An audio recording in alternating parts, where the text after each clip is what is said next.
అస్సలాముఅలైకుం వరహ్మతుల్లాహి వబరకాతుహు ఔజుబిల్లాహి మినష్ షైతానిర్ రజీం బిస్మిల్లాహిర్ రహమానిర్ రహీం. సూరా 111 అల్-లహబ్ 1-5 ఆయాతులు. అల్-లహబ్ అంటే అగ్నిజ్వాల. పరిచయం. మొదటి ఆయతులో వచ్చిన లహబ్ అగ్నిజ్వాల అన్న ప్రస్తావననే ఈ సూరాకు పేరుగా పెట్టడం జరిగింది. ఈ సూరా ప్రవక్త సల్లల్లాహు అలైహి వసల్లం పినతండ్రి గురించి ప్రస్తావించింది. అతడి అహంకారాన్ని, సంపద చూసుకొని గర్వించడాన్ని, అబూలహబ్ భార్య ప్రవక్త ముహమ్మద్ సల్లల్లాహు అలైహి వసల్లం పట్ల ప్రదర్శించిన తీవ్రమైన ద్వేషాన్ని తెలియజేసింది. అబూలహబ్, అతడి భార్య ఇద్దరికీ పరలోకంలో తీవ్రమైన శిక్ష తప్పదని తెలిపింది. నంబర్ 1. అబూలహబ్ చేతులు 2 విరిగిపోయాయి. వాడు సైతం నాశనమైపోయాడు. ఈ సూరాను సూరతుల్ మసద్, సూరయే తబ్బత్ అని కూడా అంటారు. పూర్వరంగం. బంధుమిత్రులకు దైవ ధర్మాన్ని పరిచయం చేయమని దేవుడు తన ప్రవక్త సల్లల్లాహు అలైహి వసల్లంకు ఆదేశించినప్పుడు ఆయన సల్లల్లాహు అలైహి వసల్లం సఫా కొండపైకెక్కి యా సబాహా అని బిగ్గరగా నినదించారు. ఇలాంటి పిలుపును అరబ్బులు ప్రమాద సంకేతంగా తలపోసేవారు. అందుకే అందరూ హడావిడిగా అక్కడికి తరలివచ్చారు. అప్పుడు దైవ ప్రవక్త సల్లల్లాహు అలైహి వసల్లం అందరినీ ఉద్దేశించి, ఈ పర్వతానికి ఆవలి వైపున ఒక అశ్వదళం మనపై దండెత్తడానికి సిద్ధంగా ఉందని నేను చెబితే మీరు నమ్ముతారా అని అడిగారు. ఎందుకు నమ్మము? నువ్వు ఎన్నడూ అబద్ధం చెప్పినట్లు మేమెరుగము అన్నారంతా ముక్తకంఠంతో. అయితే వినండి, నేను మిమ్మల్ని ఒక పెద్ద శిక్ష గురించి భయపెట్టడానికి వచ్చాను. మీరు గనక ఈ అవిశ్వాసాన్ని, బహుదైవారాధనను మానుకోకపోతే మీకు శిక్ష తప్పదు అని ఆయన సల్లల్లాహు అలైహి వసల్లం చెప్పారు. ఇది విని అబూలహబ్ మండిపడ్డాడు. నువ్వు నాశనమవ్వా, ఇది చెప్పటానికేనా నువ్వు మమ్మల్ని పిలిచింది అని అవహేళన చేశాడు.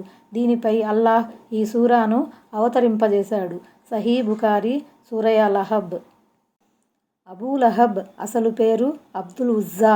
తన అందచందాల రీత్యా, దేదీప్యమానమైన ముఖ వర్చస్సు దృష్ట్యా అతను అబూలహబ్ జ్వాలాముఖిగా పిలువబడేవాడు. ఇకపోతే పరిణామం రీత్యా కూడా అతడు అగ్ని జ్వాలలకే ఆహుతి కావలసి ఉన్నది. చూడబోతే అతడు మహాప్రవక్త సల్లల్లాహు అలైహి వసల్లంకు స్వయానా పినతండ్రి. కానీ సైద్ధాంతికంగా మాత్రం మహాప్రవక్త సల్లల్లాహు అలైహి వసల్లంకు బద్ధ విరోధి. అతని భార్య ఉమ్మె జమీల్ కూడా శత్రుత్వంలో భర్తకు ఏమాత్రం తీసిపోదు. సాధారణంగా పెద్ద నష్టం సంభవించినప్పుడు చేతులు విరిగిపోయాయి అంటారు. అబూలహబ్ పతనాన్ని సూచించే పలుకులు ఇవి. వాడు మహాప్రవక్త సల్లల్లాహు అలైహి వసల్లంను శపించిన సంగతి తెలిసిందే. కానీ దేవుడు వాడి శాపాన్ని వాడిపైనే తిప్పికొట్టాడు. అంతేకాదు, చాలా శీఘ్రంగానే వాడు చావనున్నాడన్న సంగతి కూడా ఈ సూరాలో తెలుపబడింది. చెప్పినట్లే జరిగింది కదా.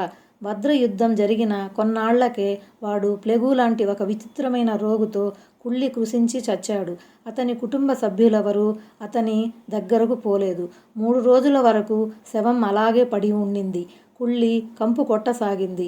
ఎట్టకేలకు అతని కొడుకులు అంటువ్యాధులు వ్యాపిస్తాయేమోనన్న భయంతో అసహ్యించుకుంటూనే అల్లంత దూరం నుంచి అతని శరీరంపై రాళ్లు, మట్టి వేసి పూడ్చివేశారు. నంబర్ 2. వాడి ధనం గాని, వాడి సంపాదన గాని వాడికేమాత్రం పనికి రాలేదు. సంపాదనలో అతని పదవులు, పరువు ప్రతిష్టలు, సంతానం అన్నీ చేరి ఉన్నాయి. అంటే దేవుడు అతన్ని శిక్షించదలుచుకున్నప్పుడు అతని ఆస్తిపాస్తులు గాని, ఆలుబిడ్డలు గాని, అధికారాలు గాని ఏమీ ప్రయోజనకరం కాలేకపోయాయి. నంబర్ 3. త్వరలోనే వాడు బగబగ మండే అగ్నికి ఆహుతి అవుతాడు. నంబర్ 4. ఇంకా అతని భార్య పుల్లలు మోసుకుంటూ ఆమె కూడా నరకానికి పోతుంది. అంటే ఆమె నరకంలో కట్టెలు మోసుకుంటూ వచ్చి తన భర్తను అబూలహబ్ కాల్చే అగ్నిపై వేస్తూ ఉంటుంది. దాంతో ఆ అగ్ని మరింతగా మండుతుంది. ఇదంతా దేవుని తరపున విధించబడినది. ఎందుకంటే ఆమె ఇహలోకంలో భర్తకు చేదోడు వాదోడుగా ఉంటూ విశ్వాసులను అవమానపరిచేది. పరలోకంలో కూడా తన భర్తను శిక్షించడంలో తోడ్పడుతుంది. మరికొన్ని ఆధారాల ప్రకారం ఆమె ఇహలోకంలో ముళ్ళ చెట్లు మోసుకుంటూ వచ్చి దైవ ప్రవక్త సల్లల్లాహు అలైహి వసల్లం మార్గంలో వేసేది. వేరొక ఆధారం ప్రకారం చాడీలు చెప్పే దురలవాటును ఎత్తి చూపటానికి ఇలా అనబడింది. ఈమె ఖురైష్ అవిశ్వాసుల వద్దకు వెళ్ళి దైవ ప్రవక్త సల్లల్లాహు అలైహి వసల్లంను పరోక్షంగా నిందించేది. దైవ ప్రవక్త సల్లల్లాహు అలైహి వసల్లంకు వ్యతిరేకంగా జనులను రెచ్చగొట్టేది. ఆయన నెంబర్ 5. ఆమె మెడలో ఖర్జూర ఆకుతో గట్టిగా పేనిన ఒక త్రాడు ఉంటుంది. జీద్ అంటే మెడ అని, మసద్ అంటే బాగా పేనిన త్రాడు అని అర్థం. ఈ త్రాడు గురించి కూడా విభిన్న వ్యాఖ్యానాలున్నాయి. వాటన్నింటినీ అలా ప్రక్కన పెట్టి ఆలోచిస్తే నరకంలో ఇది ఆమె దురవస్థను సూచిస్తుంది. అస్సలాము అలైకుం వరహ్మతుల్లాహి వబరకాతుహు.